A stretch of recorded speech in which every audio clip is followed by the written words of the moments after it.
Leve Palestina och krossa sionismen. Leve Palestina och krossa sionismen. Leve, leve, leve Palestina. Leve, leve, leve Palestina. Leve Palestina och krossa sionismen. Leve Palestina och krossa sionismen. கேட்டை நட்சத்திரம் முழுவதுமாக விருச்சிக ராசியிலும் அதன் மையத்திலும் அமைந்துள்ள நட்சத்திரமாகும். 2 உடுக்களால் ஆன கோடு போன்றதுதான் இந்த நட்சத்திரம். கோடு, கேடு, கேட்டை என்றுதான் இந்த நட்சத்திரம் பெயர் பெற்றது. கோடு என்பது இங்கு எதை குறிக்கிறது? கோடு என்பது பொதுவாக மலைத்தொடரை குறிக்கும் சொல்தான். குமரிக்கோடும் கொடுங்கடல் கொள்ள என்ற சிலப்பதிகார வரி இதற்கு ஆதாரம். ஆனால் எந்த மலைத்தொடர்? அதைச் சொல்லுவதுதான் இந்த நட்சத்திரத்தின் சமஸ்கிருத பெயரான ஜயஸ்தா என்பது. ஜயஸ்தா என்ற பெயர் தமிழில் தவ்வையை குறிக்கும். ஆனால் தவ்வை என்பது காந்தாரி, சீதை, துர்க்கை ஆகிய மூவரையும் குறிக்கும் என்று ஏற்கனவே விழியம் செய்துள்ளோம்.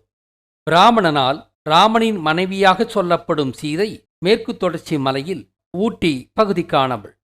சகுனி மற்றும் திருதராஷ்டிரனின் மனைவியான காந்தாரி மேற்கு தொடர்ச்சி மலையில் கொல்லம் பகுதிக்கானவள். பரசுராமனின் மனைவியான துர்க்கை மேற்கு தொடர்ச்சி மலையில் உடுப்பி பகுதிக்கானவள். இவர்கள் மூவரின் கணவர்கள் தமிழருக்கு பேரழிவை ஏற்படுத்தியவர்கள் மட்டுமல்ல, இவர்கள் வாழ்ந்த இடங்கள் என்பது மேற்கூறிய மேற்கு தொடர்ச்சி மலைப்பகுதிகள்தான். ஆக கோடு என்பது இங்கு மேற்கு தொடர்ச்சி மலையைத்தான் குறிக்கும்.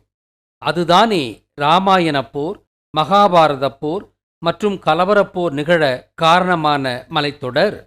ஆக இந்த நட்சத்திரம் அழிவை குறிக்கும் நட்சத்திரம்தான். திருமால் காலத்தில் பரசுராமனோ துர்க்கையோ தவ்வையோ இல்லை என்பதால் தவ்வை மற்றும் ஜெயஸ்தா என்ற பெயர்கள் பிற்காலத்தில் பிராமணனால் இடப்பட்ட பெயர்தான் என்பது தெளிவு. தவ்வை என்பது 7ஆம் நூற்றாண்டில் பல்லவ ஆட்சி பகுதியில் பிராமணன் உருவாக்கிய அழிவின் உருவகம். அதை வழிபட்டால் நமக்கு நாசம் உண்டாக வேண்டும் என்ற எண்ணத்தில் உருவாக்கப்பட்ட உருவகம்தான் இது.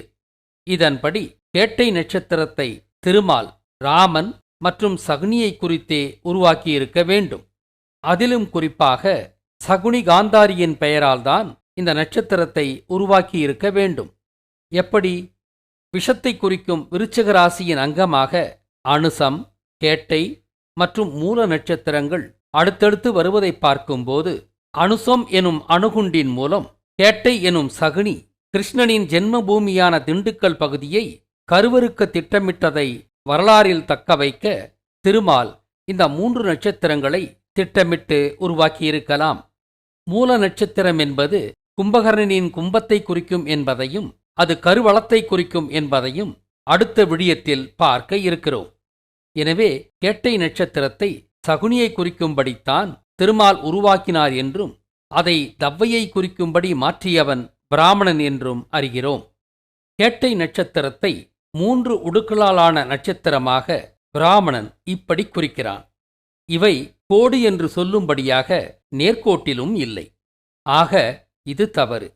மேலும் இங்கு வட்டமிட்டு காட்டப்படும் விருச்சிக ராசியின் முதல் 5 உடுக்கள் அணுவெடிப்பை குறிக்கும் அனுசம் நட்சத்திரத்தைத்தான் குறிக்கின்றன. அதற்கடுத்த இந்த 2 உடுக்கள்தான் கோடு என்று பொருள் கொள்ளும் கேட்டை நட்சத்திரம். இதன் அடையாளங்களாக குடை, காதணி, மான்றலை ஆகியவற்றை குறிக்கிறான் பிராமணன்.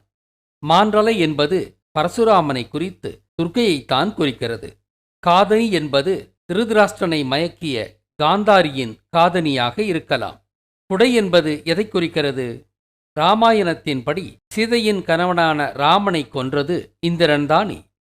இந்திரன் வருண பகவானும் மேற்கு திசைக்கானவனும் தானே. அதாவது வாஸ்து திசைகளின்படி மேற்கு என்பது வருண திசைதானே.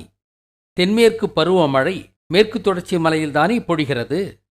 ஆக இந்திரன் எனும் வருணனுக்கு எதிராகத்தானே நாம் குடைபிடிக்கிறோம். பிராமண கப்சா கதைப்படியும் இந்திரனுக்கு எதிராக கோவர்தன் மலையை குடையாக பிடித்தவரும் கிருஷ்ணன்தானே.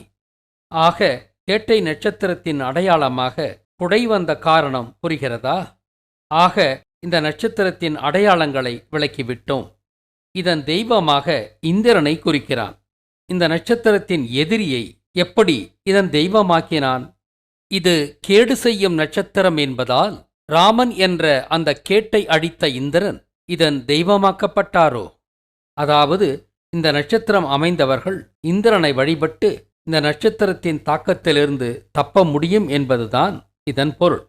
ஆக இந்த நட்சத்திரக்காரர்கள் ராமனை கொன்ற இந்திரனையும் சகுனியை கொன்ற கிருஷ்ணனையும் பஞ்சபாண்டியரையும் வழிபட்டால் இதன் தாக்கத்திலிருந்து மீளலாம். இதன் கோள் புதன் என்கிறான்.